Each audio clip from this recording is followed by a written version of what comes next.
Excellencies, distinguished guests, ladies and gentlemen, it is a pleasure for me to be given this opportunity to address you at the 8th Jakarta Geopolitical Forum. At the outset, let me outline the significance of Southeast Asia as one of the world's most distinct and strategically vital maritime regions, where our economic growth, environmental sustainability, and security intersect. With 66% of its territory composed of maritime waters, our region serves as a crucial nexus between the Pacific and Indian Oceans, home to some of the most important sea lanes in global trade. These waters possess exceptional biodiversity and sustain our thriving maritime economy, from international shipping to maritime tourism, hydrocarbons, and fisheries. Indeed, ASEAN's deep integration into the global economy, a cornerstone of the region's economic development and prosperity in the area of globalization, would not be possible without this unique geographic and natural endowment. However, the regional maritime domain also grapples with profound challenges, including transnational maritime crime, piracy, environmental degradation, especially the problem of marine plastic pollution, and illegal fishing. It is also home to some of the world's most complex maritime and territorial disputes involving China and several ASEAN littoral states. These disputes remain unresolved and become increasingly precarious, with heightened risks of tensions and escalation into open conflict. So while the seas unite us, they also divide us, enriching our economies while exposing us to the evolving, ever-growing threats of climate change, typhoons, rising sea levels, and heightened risks of competition, confrontation, and conflict. As the regional waters become more crowded, contested, and challenged, they open us to the world through vital trade routes, yet also make us vulnerable to geopolitical and geoeconomic tensions. These dynamics place Southeast Asia at the forefront of critical maritime issues, shaping both regional and global peace, security, sustainability, economic development, and prosperity. Against this increasingly complex backdrop, I deeply appreciate the efforts of the organizers of the Jakarta Geopolitical Forum for crafting a very comprehensive agenda this year, focusing on addressing geo-maritime resilience challenges in the Indo-Pacific. Within ASEAN, we are acutely aware that the region's maritime challenges are multidimensional and deeply interconnected.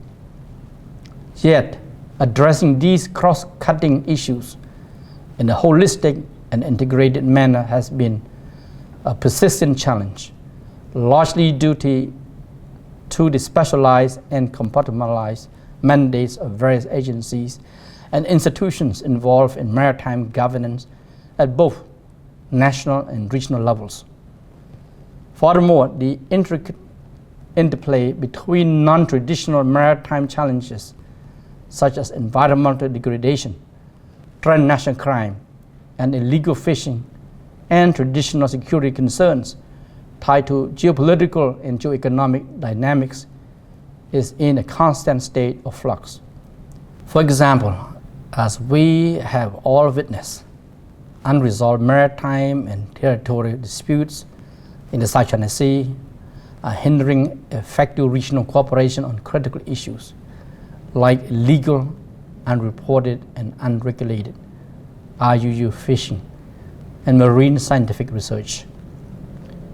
In another case, the accelerating impact of climate change, manifesting in rising sea levels and more frequent typhoons, threats coastal communities, exacerbating competition over diminishing maritime resources, particularly in areas of overlapping claim, giving rise to further interstate tensions. Compounding these challenges is the increasing presence of military assets in contested waters, adding a volatile layer of tensions. The interwoven nature of these issues underscores the need for a comprehensive approach that addresses not just the immediate challenges, but also the broader long-term regional dynamics, where environmental, economic, and geopolitical concerns converge. At the national level of individual maritime states, this complexity underscores the need for a whole-of-government approach, where diverse agencies collaborate, pooling resources and expertise to address maritime challenges holistically and comprehensively. Such an approach is operationalized through robust interagency cooperation. Take, for instance, the issue of people smuggling within the maritime domain. Addressing this problem necessitates a coordinated effort among various law enforcement agencies, from port authorities working to prevent illegal departures to Coast Guards tasked with intercepting those who evade initial detection. IUU fishing provides another compelling example. This challenge demands not only the vigilance of national fisheries agencies, but also the active involvement of Coast Guards. Originally, within the ASEAN framework, the complex and multidimensional nature of maritime challenges demands a whole-of-community approach, a concept that is gaining prominence within ASEAN. The ASEAN community comprises 15 sectoral bodies that address a wide range of maritime issues across its three pillars. These bodies tackle critical concerns, such as maintaining peace and stability in maritime domain, combating marine debris and pollution, addressing piracy, mitigating environmental impacts of maritime transport, countering cyber threats to ships and ports, managing irregular movements of persons, dealing with illegal, unreported, and unregulated IUU fishing, and advancing the blue economy, offshore mining, and renewable energy. Given that these maritime issues intersect across the ASEAN political security, economic, and social-cultural pillars, effective cross-pillar cooperation and coordination are indispensable for a cohesive and comprehensive response. The ASEAN Maritime Outlook, AMO, initiated during Indonesia's ASEAN Chairmanship in 2023, is a valuable tool in this context. It reviews the effort of various ASEAN sectoral bodies dealing with maritime governance, highlights key issues requiring focused attention and resource allocation, and provides recommendations on potential maritime coordination among ASEAN sectoral bodies, mechanisms, and processes. It serves as a practical reference in understanding maritime trends and challenges in the region, strengthening synergies, and guiding ASEAN to avoid duplication of efforts made among related mechanisms, bodies, and processes. The ASEAN Maritime Forum, AMF, another key initiative of ASEAN since 2009, provides a crucial platform to foster collaboration among the various sectoral bodies and relevant stakeholders who need to address maritime issues. For years, this forum has served as a cornerstone for exchanging views, sharing best practices, and fostering integrated efforts across various sectors involved in regional maritime governance, enabling ASEAN to adopt a holistic and coordinated approach to maritime challenges. I would also like to emphasize that a whole-of-community approach extends beyond ASEAN to actively engage its external partners. It is encouraging to see that maritime cooperation has been and will remain a priority area across all ASEAN-led mechanisms, including the East Asia Summit, EAS, the ASEAN Plus 3, APT, the ASEAN Regional Forum, ARF, the ASEAN Defense Minister Meeting Plus, ADM Plus, and the expanded ASEAN Maritime Forum, EAMF. Notably, even strategically competitive external partners are collaborating with ASEAN through various programs and mechanisms. Their participation in these frameworks fosters meaningful dialogue and practical cooperation, thus contributing to regional peace and stability and advancing our shared interests in the regional maritime domain. Distinguished guests, ladies and gentlemen, before I conclude, let me highlight three important areas, or I call imperatives, that are critical to ASEAN's efforts, effective responses to maritime challenges. First, enhancing dialogue and strengthening strategic trust among ASEAN member states and external partners is essential for ensuring long-term regional peace and stability. The growing constellations in the regional waters, particularly in the South China Sea, not only involve disputes among claimant states, but also reflect the broader geopolitical tensions between major powers. In this volatile environment, ASEAN must make every effort to increase dialogue and diplomacy and prioritize open channels of communication to reduce the risk of miscalculation or unintended escalation.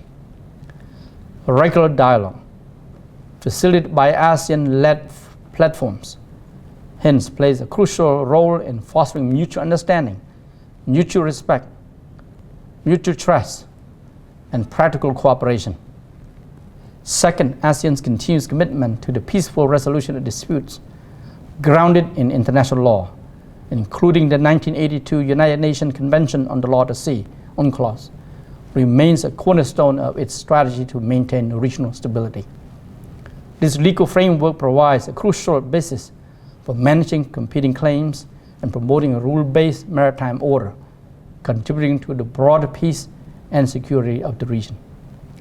Third, despite competing national claims over territories and maritime jurisdictions, it is crucial to recognize that many of the maritime challenges confronting the region, such as environmental degradation, transnational maritime crime, and IUU fishing, transcend national boundaries. Coordinated action on these fronts is not only desirable, but imperative. For instance, as emphasized in the ASEAN Framework of Action on Marine Debris, combating marine plastic pollution requires both robust national efforts and regional cooperation as marine debris moves freely across borders. Similarly, addressing IUU fishing and maritime piracy necessitates joint civilian and enforcement efforts across jurisdictions. Therefore, ASEAN's whole-of-community approach ensures that these shared challenges are tackled collectively with the active participation of all relevant member states, stakeholders, and external partners. Southeast Asia's maritime domain is standing at a critical juncture, facing both heightened geostrategic tensions and urgent non-traditional challenges. The complex interplay of these challenges calls for a comprehensive and coordinated approach. ASEAN's strategic vision, grounded in dialogue and consultation, trust building, and adherence to international law, remains central to our collective efforts. We fully understand the complexity of these undertakings, given the intricacies of growing major power competition and the crowded landscape of various bodies and mechanisms involved in maritime governance. Yet, we will need to stand firm in our dedication to fostering dialogue, cooperation, and peaceful resolution of disputes and disagreements to ensure that our waters serve as a source of peace and prosperity rather than a breeding ground for insecurity, competition, confrontation, and conflict. Thank you.